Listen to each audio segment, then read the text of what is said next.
Excellencies, distinguished invited guests, ladies and gentlemen, as we wait for the arrival of the Right Honorable Speaker, we want to kindly remind you that all COVID-19 protocols are being strictly observed in these premises. We therefore urge all to keep their masks on. All COVID-19 protocols are being strictly observed. We therefore urge all invited guests to keep their masks on. Thank you very much.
welcome the second lady, Hatia Mrs. Samira Ramadan Bawumia.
As the Right Honorable Speaker and his procession enter the chamber,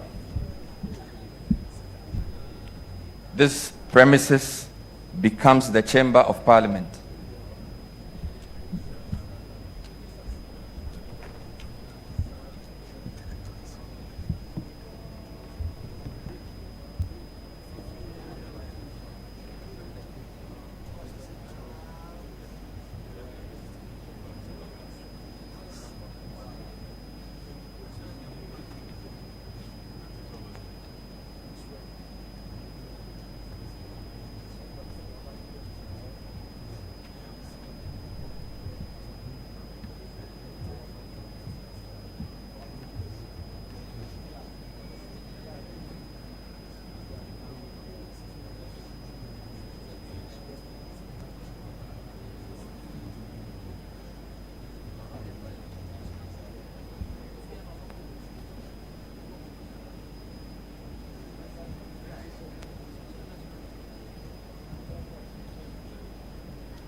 We remain standing as the Right Honorable Speaker takes the chair.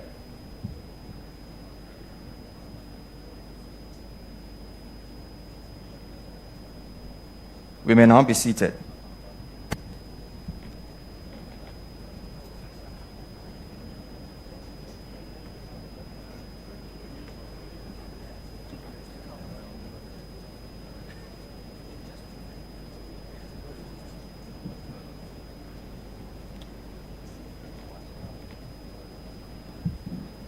The Speaker will call the House to order as we resume our seats.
Honorable members, order.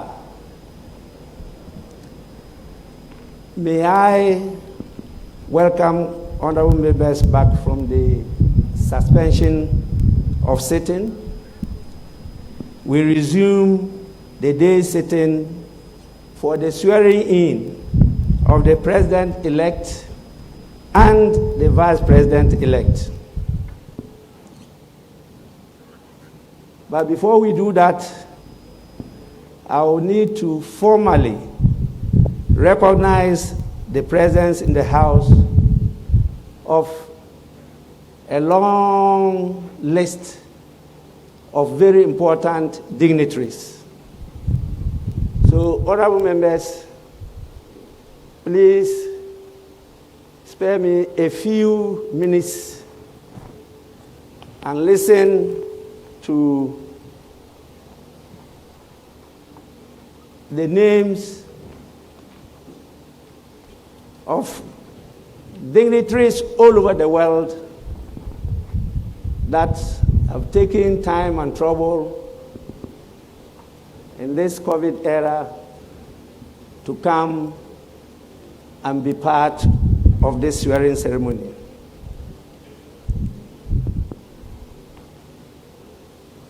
The heads of delegations, excellencies, and dignitaries include the following: His Excellency Mr. Sassou Nguesso, President of the Republic of Congo.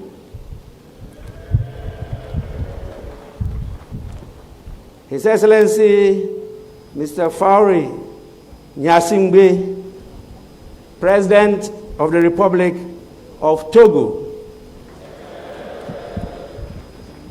His Excellency Mr. Alassane Ouattara, President of Côte d'Ivoire.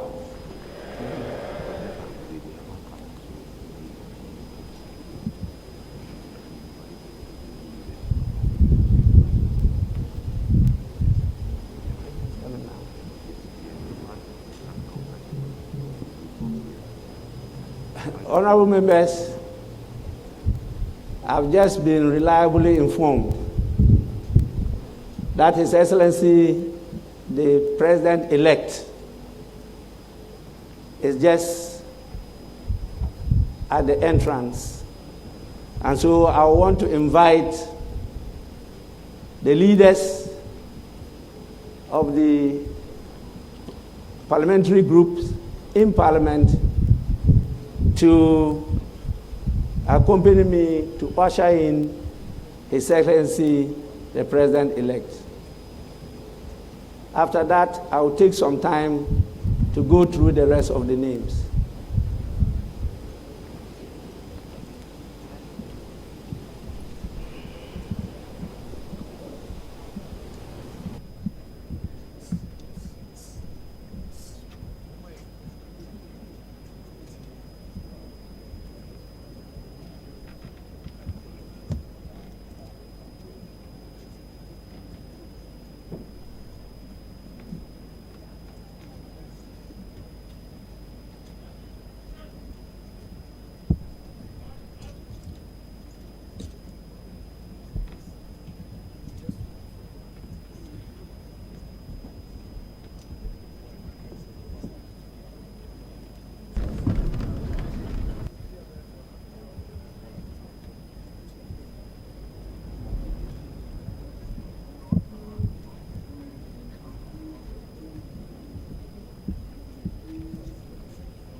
Honorable members, we have in our presence His Excellency the Vice President-elect and His Excellency the President-elect.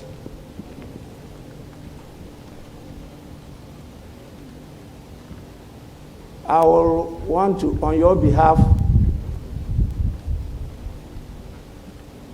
welcome them to the August House of Parliament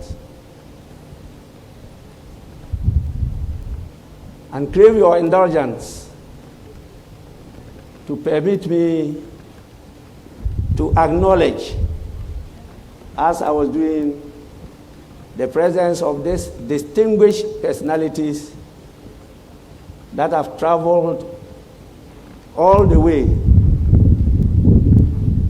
to come and honor the swearing-in of His Excellency the President and His Excellency the Vice President.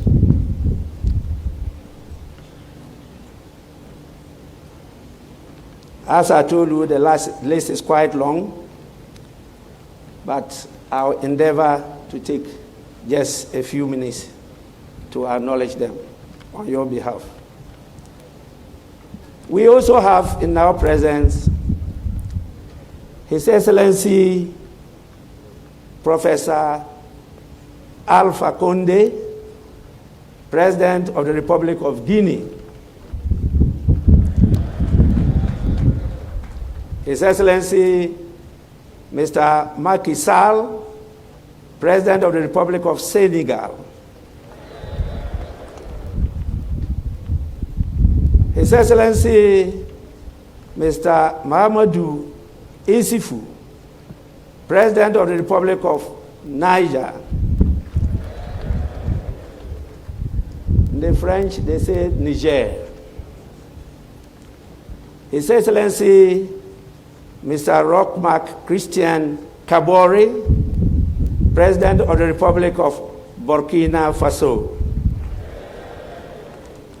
His Excellency Mr. George Mane Weah, you all know him very well, President of the Republic of Liberia. His Excellency Mr. Julius Maada Bio, President of the Republic of Sierra Leone. His Excellency Mr. Umaru Sissoko Embalo, President of Guinea-Bissau. His Excellency Dr. Bonito de Souza Baltazar Diego, Vice President of the Republic of Angola. His Excellency Colonel Asmi Goita, Vice President of the Transition in Mali. His Excellency Mr. Rui Figueiredo Soares, Deputy Prime Minister and Minister for Regional Integration of the Republic of Cape Verde. His Excellency Musa Faki Mahamat, Chairperson of the African Union Commission. His Excellency Jean-Claude Castibreu, President of the ECOWAS Commission. Senator Theresa Ifua Asangono, President of the Senate, Republic of Equatorial Guinea. Our own Dr.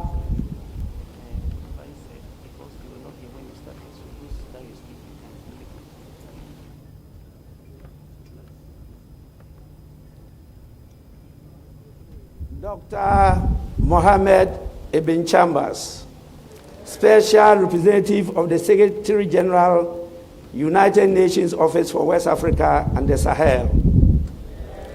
His Excellency Geoffrey Onyama, Minister for Foreign Affairs of the Federal Republic of Nigeria. Honorable Jean-Yves Le Drian, Minister for Foreign Affairs of France. Mr. V. Muralin Harm, Minister for Foreign Affairs of India.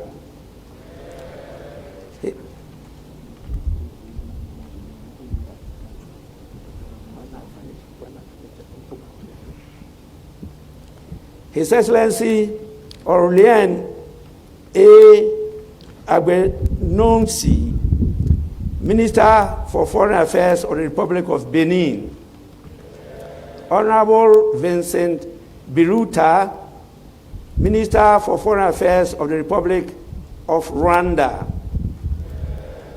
Mr. Mamadou Tangara, Minister for Foreign Affairs of the Republic of Gambia. Mr. Pakomi Murbelet Mubeya, Minister for Foreign Affairs of the Republic of Gabon. And we have also His Excellency John Akuffo, former President of the Republic of Ghana.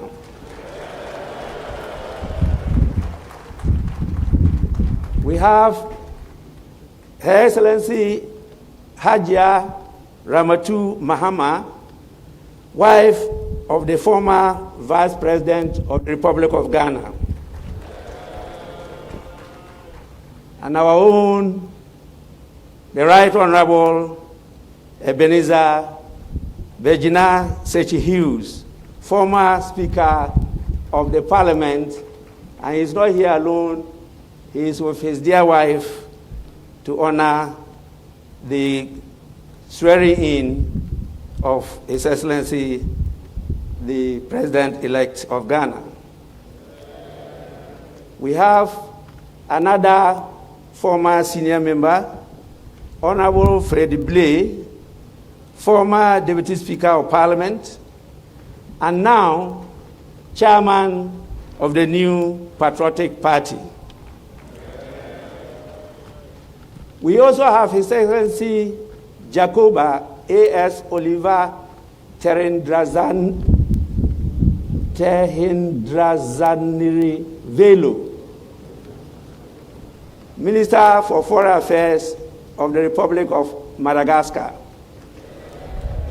Ambassador Amin Abba Siddiq, Minister for Foreign Affairs, African Integration, and Chadians abroad.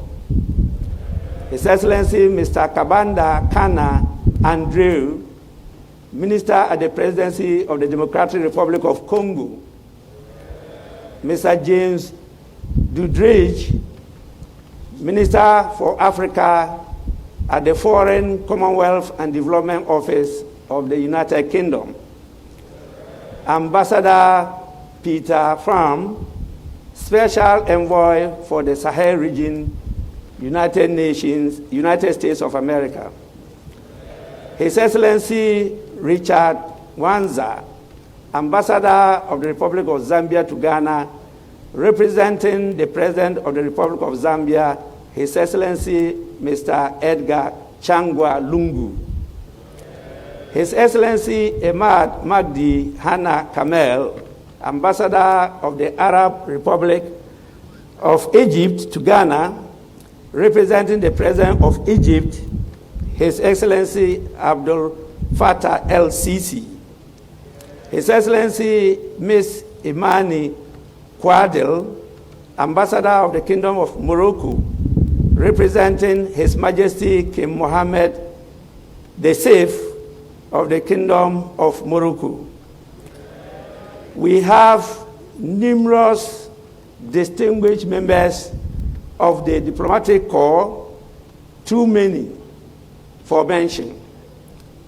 But before I end, I had acknowledged some of the dignitaries before the arrival of His Excellency the Vice President-elect, and His Excellency the President-elect. And so I will just mention them. It's only, I believe, 4 names. So just bear me for a while. His Excellency Mr. Sassou Nguesso, President of the Republic of Congo, is here with us.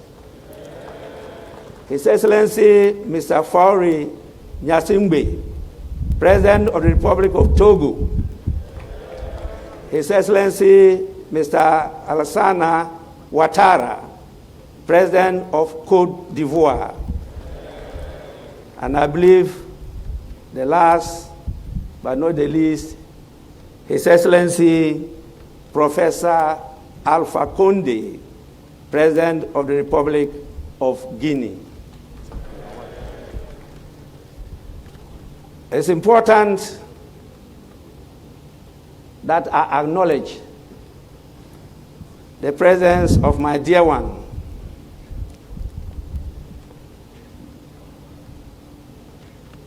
I gave a title to the wives of former speakers. And since some are here, if I don't use the same title, I may be charged with discrimination. Since the speakers are right honorable, I humbly proposed, and it was accepted, that their wives be referred to as left honorables.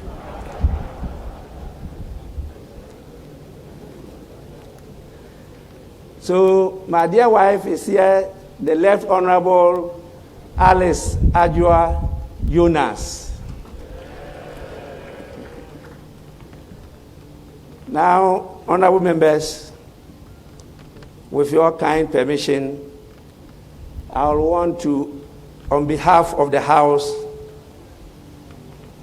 and my good self, wish the visiting dignitaries a pleasant stay in our country. Without much ado, I want to move to the next item,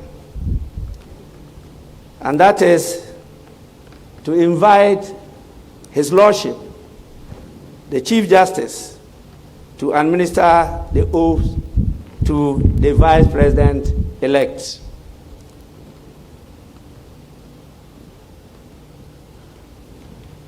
Your Lordship, you may carry on.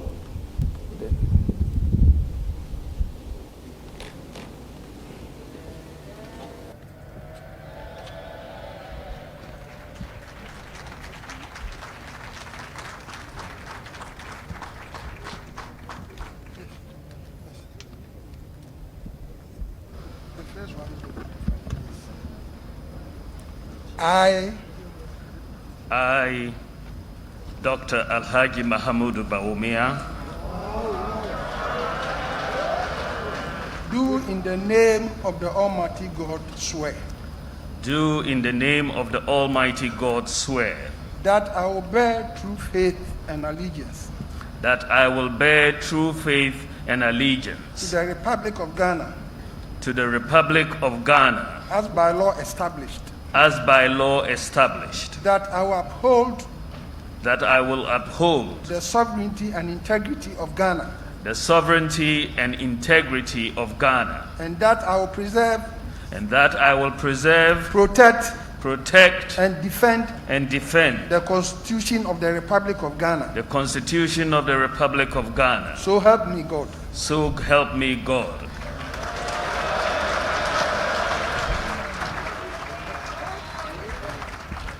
That's the oath. I, Mahamudu Bawumia,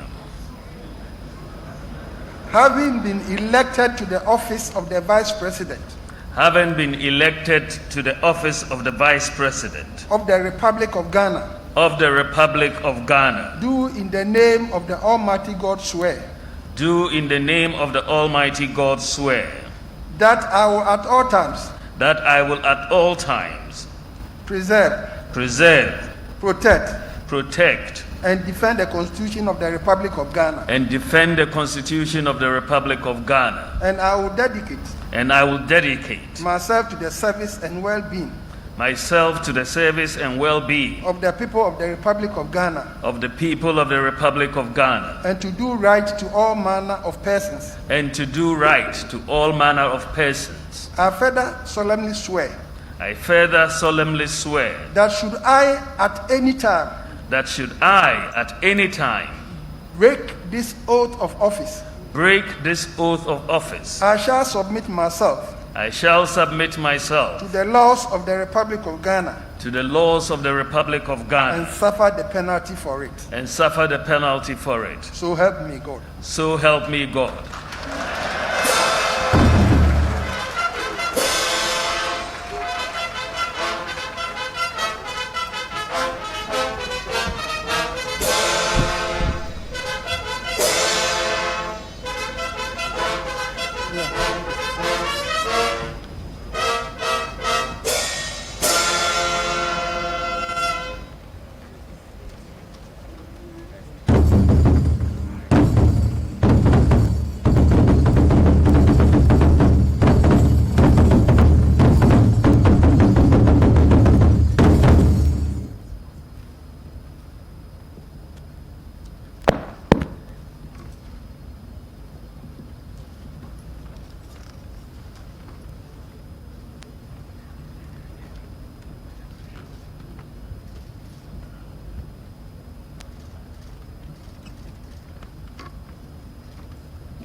Congratulations.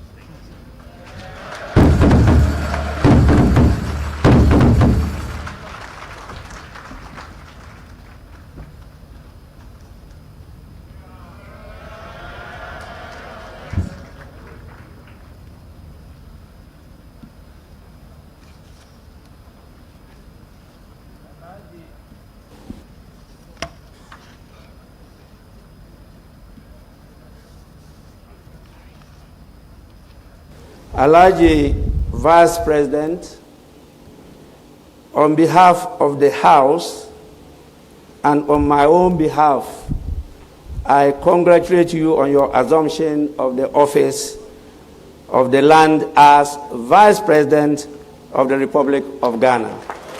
Congratulations.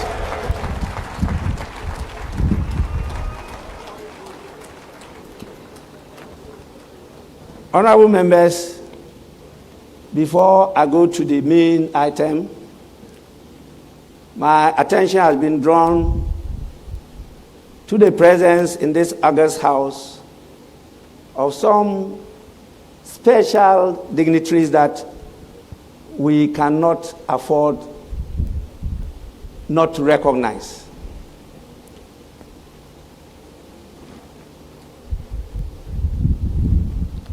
It's important that we recognize the presence of Her Excellency Rebecca Akuffo, First Lady of the Republic of Ghana.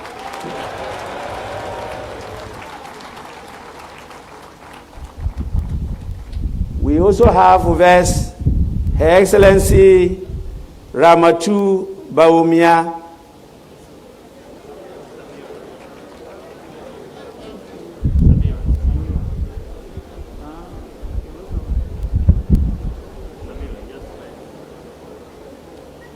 well, I don't know whether swore an affidavit to change her name. But that was what they submitted to me. So, Your Excellency, I apologize on behalf of the House for the mix-up. She is Her Excellency Samira Bawumia, spouse of the Vice President of Ghana, who is the second lady of the Republic. We also have our revered traditional leader, a paramount chief, but I'm not recognizing him because of that title. I'm doing so because he is the chairman of the Council of State in the person of Nana Otuo Sriboa.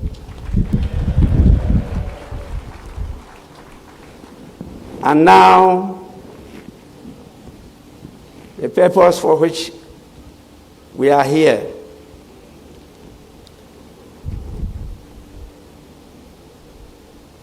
I have your permission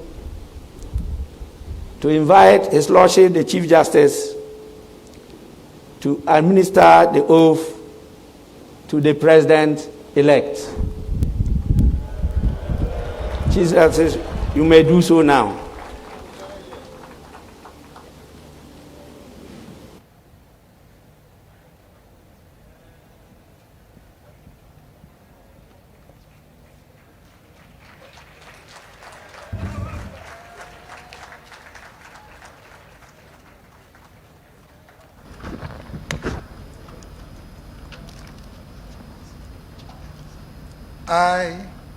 I, Nana Addo'S Akuffo Addo, do in the name of the Almighty God swear do in the name of the Almighty God swear that I will bear true faith and allegiance that I will bear true faith and allegiance to the Republic of Ghana to the Republic of Ghana as by law established,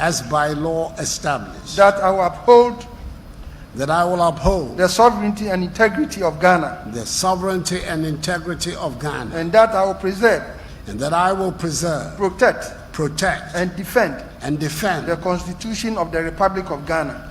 the Constitution of the Republic of Ghana. So help me God. So help me God.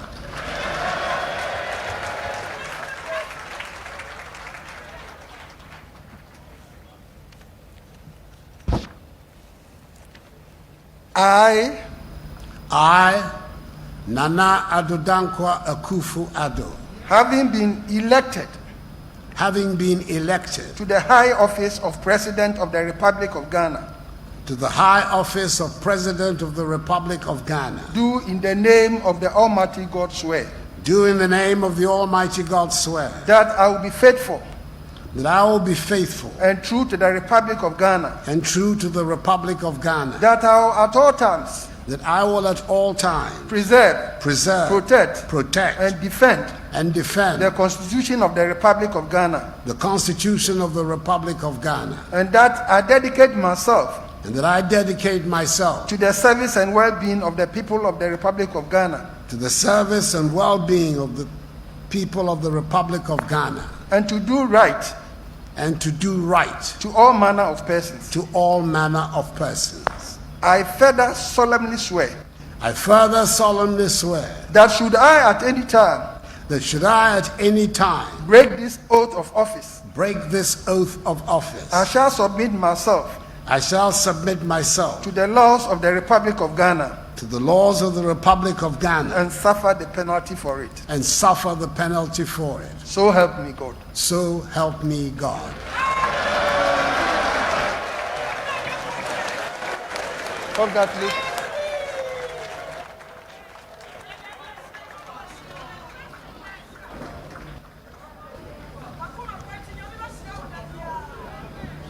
Do you want me to fill this in?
Mr. President,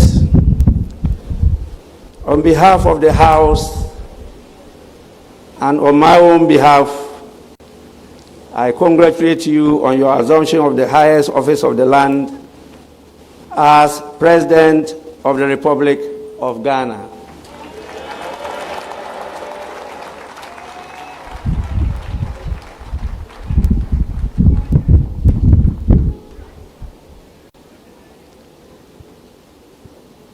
Honorable members, I now have the pleasure and honor to invite the President of the Republic of Ghana, His Excellency Nana Addo Akuffo, to deliver the inaugural address. Mr. President, you may proceed to deliver your address.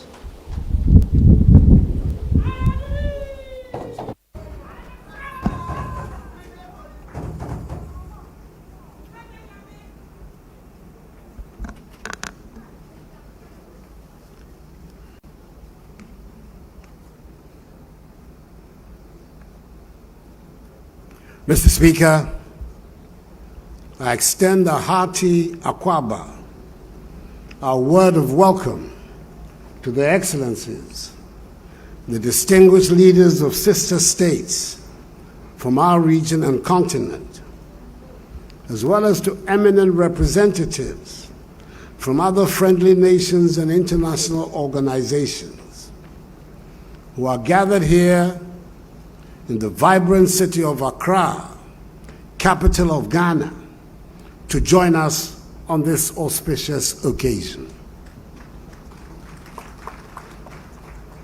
I thank each and every one of you for being present at this inauguration of my second mandate, COVID-19 notwithstanding. Your attendance is an expression of solidarity and friendship that speaks volumes of your attachment to the goals and aspirations of the Ghanaian people and state, for which we are very grateful. I must at the outset express my warm congratulations to my good friend and colleague of many years in this House, the Right Honorable Alban Sumana Kingsford Bagbin, on his assumption of office as the Speaker of the 8th Parliament of the 4th Republic. Nearly 3 decades of devoted service to Parliament by you has culminated in this moment, which has seen your elevation to the 3rd great office of state of our nation. Together, you and I will be chartering new territory in the governance and politics of the 4th Republic. For this is the first time in the life of the Republic that a president from one party will be obliged by the exigencies of the moment and the will of the people to work in all sincerity and cooperation with the Speaker of Parliament from another party. I'm confident that both of us will be guided in our relationship by the supreme interest of our people in ensuring good governance in the ordering of the affairs of state. I want to assure you of my wholehearted determination to work with you to advance the peace, progress, and prosperity of the Ghanaian people. Once again, many congratulations to you and the re-elected and new members of Parliament. A few moments ago, I took for the second time the oath of office to serve as President of the Republic of Ghana. I follow in the exalted footsteps of 2 of my predecessors, the first and second presidents of the 4th Republic, Their Excellencies Jerry John Rawlings and John Akuffo, who served 2 successive terms in office. I cannot, therefore, take this honor and privilege bestowed on my mother's self lightly, and I thank Almighty God and the Ghanaian people who, by an emphatic margin, renewed my mandate in office for 4 more years. In the elections of 7th December. It is a demonstration of the confidence and trust you, the Ghanaian people, have reposed in me, not only in appreciation for the achievements chalked throughout my first 4 years, but more significantly, for the considerable amount of work that is to be done over the next 4 years in our drive to take our nation firmly onto the path of progress, prosperity, and development following the havoc wreaked by COVID-19. This is a task I wholeheartedly accept, and I assure all Ghanaians that I'll do my best to deliver on this mandate. The accomplishment of this mandate is going to take place within the context of Ghana's maturing democracy. The Ghanaian people have manifested time and again in these 28 years of the Fourth Republic their determination to build a free, democratic, peaceful nation which is respectful of individual liberties and human rights, the rule of law, and the principles of democratic accountability. A governance structure built on the separation of powers provides the best vehicle for the protection of these values, with a well-resourced judiciary and parliament as the principal accountability organs of the state. This has been the main thrust of public policy in these past 4 years, and will continue to be so in the next. The unity and stability of our country are the welcome outcomes of such a development.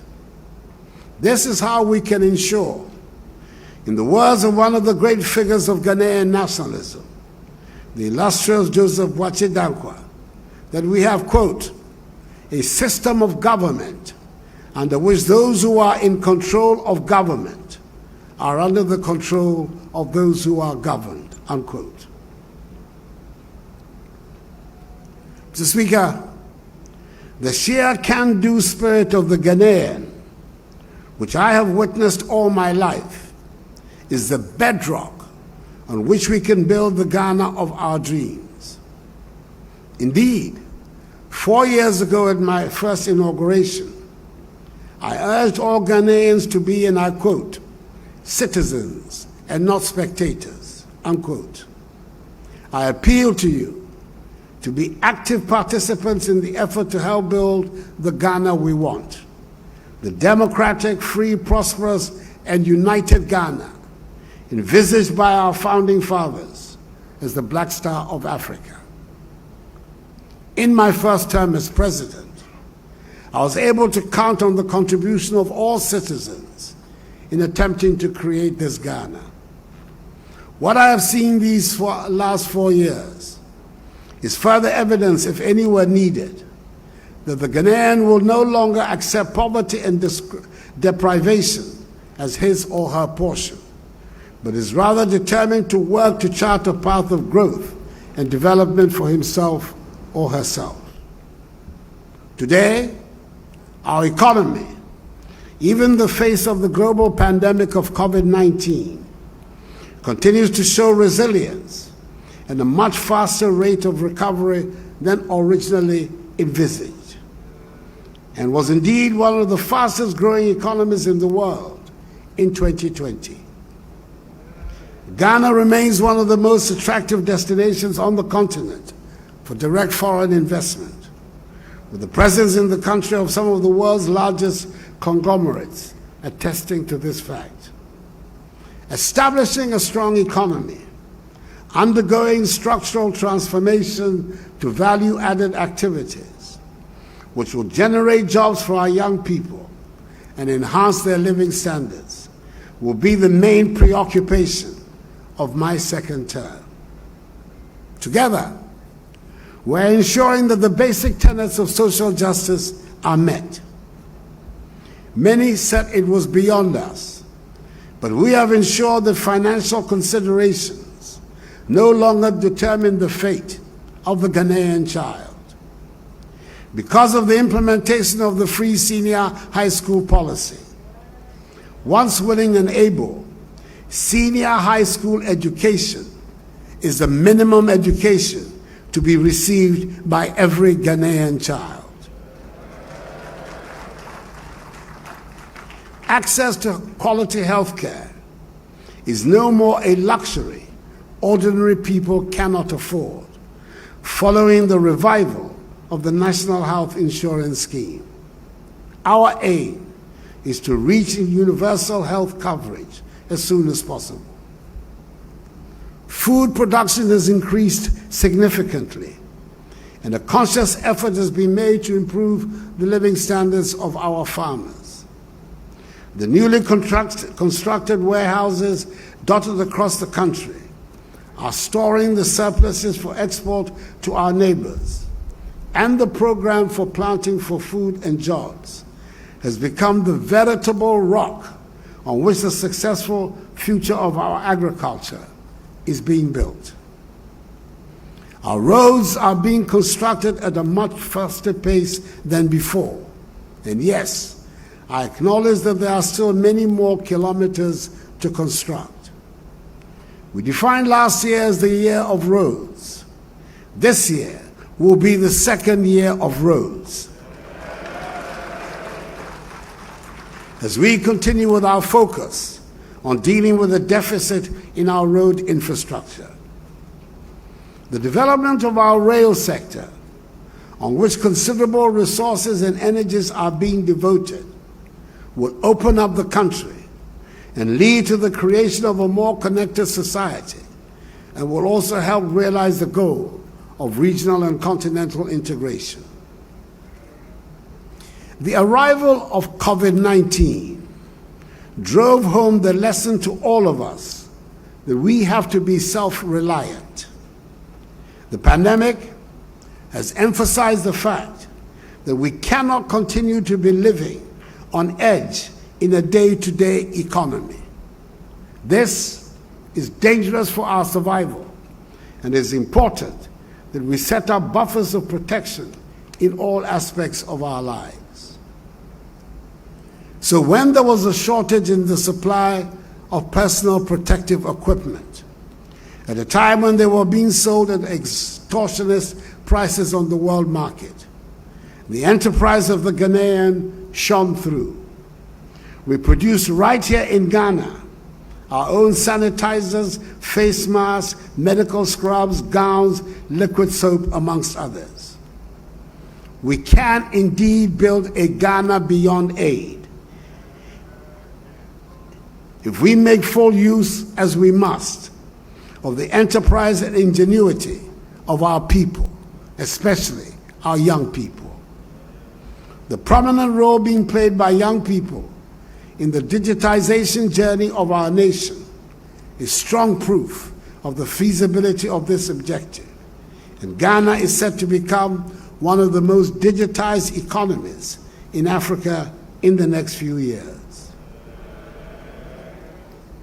In this same vein, I expect the locally produced Eku juice, one of the results of government's One District, One Factory flagship policy, to replace rapidly the imported fruit juices on the shelves of our supermarkets. Not because anyone will so decree, but because the quality of the locally produced one is as good, if not superior. I doubt, Mr. Speaker, that anyone would ordinarily mention akpeteshi, the local gin, as a possible item on the world market. I cannot vouch for its taste or potency, since I gave up alcohol many years ago. But I can say that the made in Ghana and beautifully packaged Apu I have recently seen can compete in the most sophisticated markets in the world. My boundless confidence in the energy of the Ghanaian makes me believe that we can become the prosperous nation we aspire to, and soon. We have good reason to be proud of what we have been able to achieve so far. Mr. Speaker, we know that the democracy we seek to build and entrench in Ghana will ultimately succeed if we build a prosperous nation and our people are at peace with themselves and with the world. I pledge before this august House and the good people of Ghana that I will do all I do will be for the common good. And with a firm foundation laid in my first term of office, we shall take a significant step towards reducing the infrastructure deficit that has placed us all throughout our nationhood. The remaining 15% of our communities without electricity will be covered by the end of my second term. We have already begun constructing hospitals in the remaining districts that do not have one, a process which will be completed within the year. The percentage of Ghanaians without access to potable water is set to reduce significantly following the commencement of work on a number of water supply projects across all parts of the country. The majority of our people live in unacceptable housing, and we shall tackle the problem with vigor. With discipline and caution, just as we have done since March 2020, we in Ghana can continue to reduce the number of active cases of COVID-19, which currently stands at a little over 900, and open up our country again to the rest of the region, continent, and the entire world. We have taken the bold step of reopening all our schools again because our fundamental conviction that education is the key to our future. We will do everything possible to ensure not only the safety of the children, but of teachers and non-teaching staff as well. We Ghanaians have always been very much aware of our place in our neighborhood, in our continent, and in the world. We recognize that poverty and insecurity plague our region, and thus we shall continue to make our voice carry the weight of our convictions and contribute to making our world a safer and happier place. We shall play our full part in the deliberations and activities of all the organizations to which we belong: ECOWAS, the African Union, Commonwealth, La Francophonie, the United Nations, and others. Ghana, which has the privilege of hosting the Secretariat of the Africa Continental Free Trade Area, intends to be one of the main drivers of its success. The AFCFTA provides us Africans with a great opportunity to exploit and develop our resources for the benefit of our own people and end the centuries-old exploitation of our continent's vast wealth for the benefit of others. In the words of the historic first leader of our nation, the celebrated Kwame Nkrumah, and I quote, "It is clear that we must find an African solution to our problems, and that this can only be found in African unity. Divided we are weak. United, Africa could become one of the greatest forces for good in the world," unquote. To my fellow Ghanaians, I invite all of you to join in the exciting business of developing our country. There are endless opportunities if we remain united. What our forebears dreamed of, we will achieve. If we inherited dreams and visions from our founding fathers, we should leave legacies of achievements and realities to our children and their children. For I believe in the limitless prospects of Ghana and of us, her people. So let us be up and doing, and with faith in the Almighty, seize our destiny. Mr. Speaker, may God bless us all in our homeland, Ghana, and make her great and strong. Your Excellencies, once again, Akwaba, I thank you for your attention.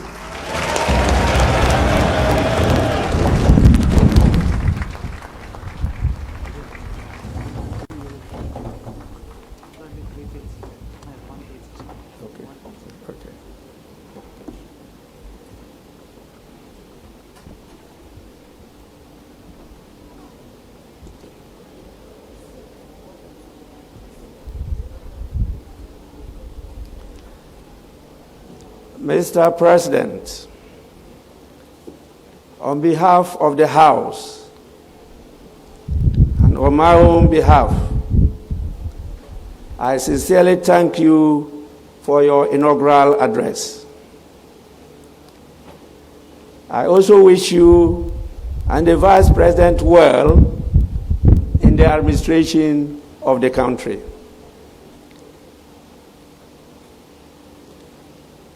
Honorable members,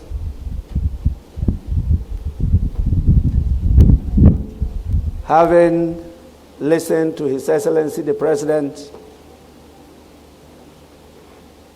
I think the main item is over, and I want any indication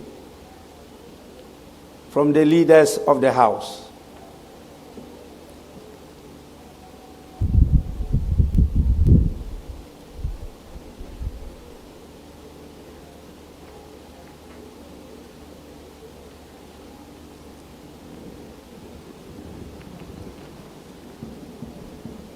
I see the honorable member for Swame constituency, Honorable Oseche Mensah Bonsu.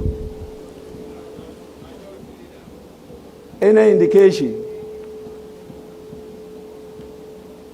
Speaker,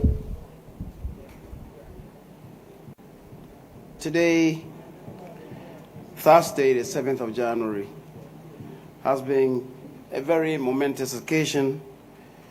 We have had to elect the Speaker of Parliament and his two deputies for the 8th Parliament. In turn, the Speaker has also had to swear in members of Parliament elect. Then, as we find ourselves in the tent now, we've witnessed the swearing in of His Excellency the President and his Vice President. The President and indeed Vice President of the Republic of Ghana. The day has been long. Addo'S, tortuous, and indeed rather labyrinthine. For the newly sworn in members of Parliament, the day began yesterday before 11 p.m., which means that they have had to endure almost 15 hours since yesterday without blinking our eyes. Mr. Speaker, there is a lot of wisdom in beginning the swearing-in process soon after midnight, and the events of today bear ample testimony in the wisdom contained in this exercise. The speakers have said there has not been any indication from you about the extension of the sitting, and that being the case, I believe any member at any time stated for the closing may move for adjournment of the House as provided for by our orders, Order 44. In the circumstance, and given the discussions that we had this morning, that is between myself and the Honorable Haruna Idrisu, may I move that the House takes an adjournment until Friday next week at 10 o'clock in the forenoon. Speaker, I do so move. Honorable members, the motion has been moved for adjournment of the House. Any seconder?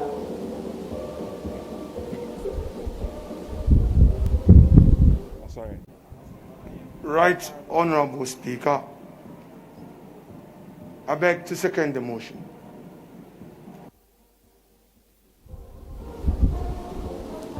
Honorable members,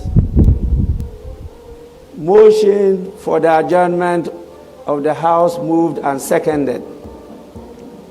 It's now for the consideration of the House. There being no consideration, I put the question. Those in favor for adjournment, say aye. Those against, say no. The ayes have it. Honorable members, I won't want to prolong your long dry fast.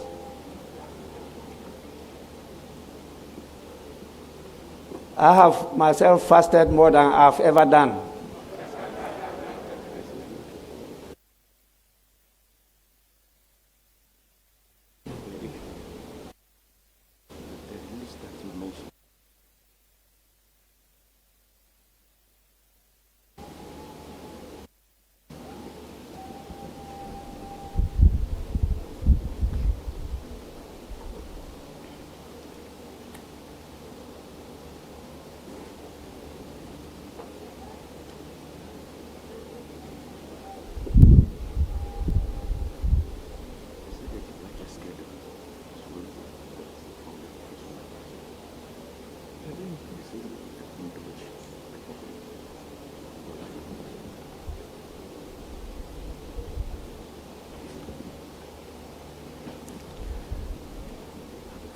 Honorable members, there's a very vigorous attempt to arrest the motion. And I want to crave your indulgence to permit just a few minutes, because it's a request I cannot turn down. We are being called upon to give an opportunity to one of our visiting dignitaries to at least say a word or two of gratitude to His Excellency the President. This is the request. And I'm told it's coming from the highest office. And so, with your kind indulgence, may I invite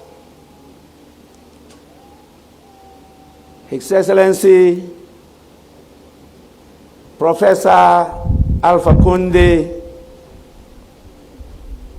to say a few words of thanks in response to the address, inaugural address of His Excellency the President of Ghana. Your Excellency, you may proceed to the podium.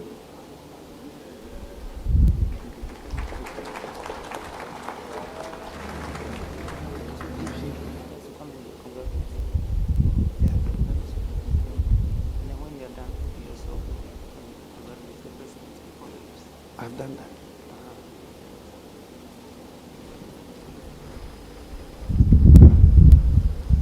Je voudrais dire d'abord que c'était un grand plaisir, un grand honneur pour nous d'assister à la prestation de serment de notre frère et ami président Nana Addo, d'autant plus que nous n'oublions pas le rôle qu'a joué le président Nkrumah. Tout ce qu'il a dit, c'est vérifié. Il a dit, si l'Afrique ne s'unit pas, voilà ce qui va arriver. Et tout ce qu'il a prédit est arrivé. Donc c'est une grande fierté pour nous de nous retrouver au Ghana. Et nous remercions tous les chefs d'État qui se sont déplacés pour rendre hommage à notre frère. Et nous savons que sous sa direction, le Ghana va faire des pas de géant. Et le peuple ghanéen peut compter sur l'ensemble des chefs d'État de la CEDEAO et de l'Union africaine pour accompagner notre frère pour le mieux et pour le bonheur du peuple du Ghana. Je vous remercie.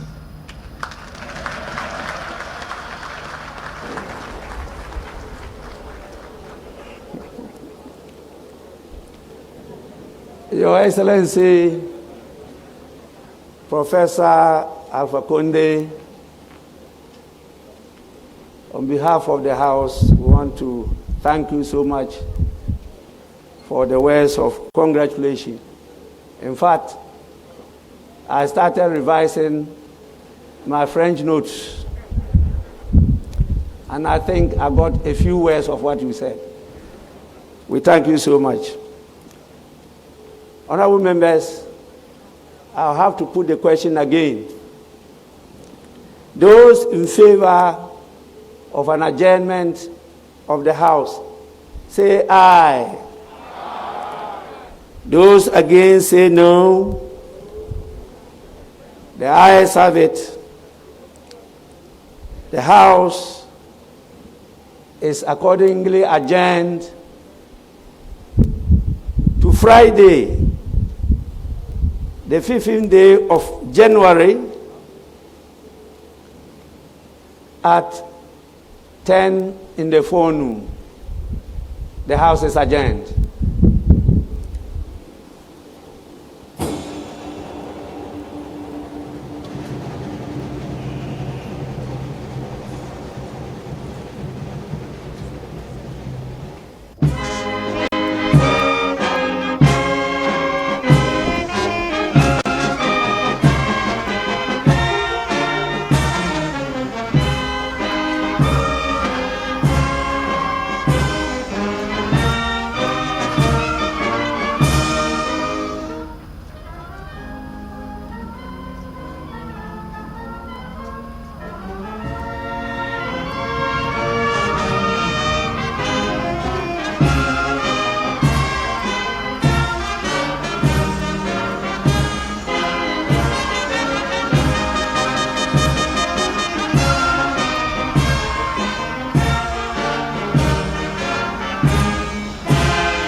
And then we will